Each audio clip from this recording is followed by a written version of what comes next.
HSC পরীক্ষার্থীদের জন্য গুরুত্বপূর্ণ আপডেট। চলমান এইচএসসি পরীক্ষার ব্যবহারিক পরীক্ষা গ্রহণ এবং নম্বর অনলাইনে বোর্ডে পাঠানোর সময়সীমা বাড়ানো হয়েছে।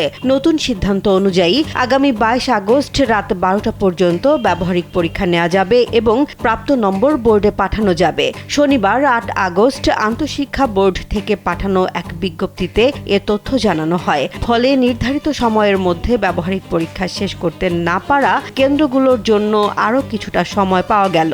বিজ্ঞপ্তিতে বলা হয়েছে, চলমান এইচএসসি পরীক্ষার ব্যবহারিক পরীক্ষা গ্রহণ এবং পরীক্ষার্থীদের প্রাপ্ত নম্বর বোর্ডে পাঠানোর সময়সীমা আগামী 22 আগস্ট রাত 12টা পর্যন্ত বাড়ানো হয়েছে।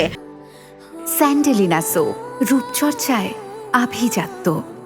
অর্থাৎ এই সময়ের মধ্যেই ব্যবহারিক পরীক্ষা সম্পন্ন করে নম্বর অনলাইনে বোর্ডে পাঠাতে হবে।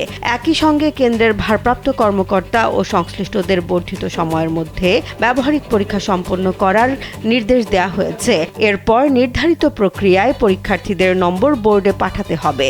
এই সিদ্ধান্তের ফলে ব্যবহারিক পরীক্ষা ও নম্বর পাঠানোর ক্ষেত্রে সংশ্লিষ্ট কেন্দ্রগুলো কিছুটা অতিরিক্ত সময় পেলেও নির্ধারিত সময়ের পর আর সুযোগ থাকবে কিনা এ বিষয়ে বিজ্ঞপ্তিতে নতুন কোনো সময়সীমার কথা বলা হয়নি। তাই কেন্দ্র সংশ্লিষ্টদের নির্ধারিত সময়ের মধ্যেই সব কার্যক্রম শেষ করার নির্দেশনা দেওয়া হয়েছে।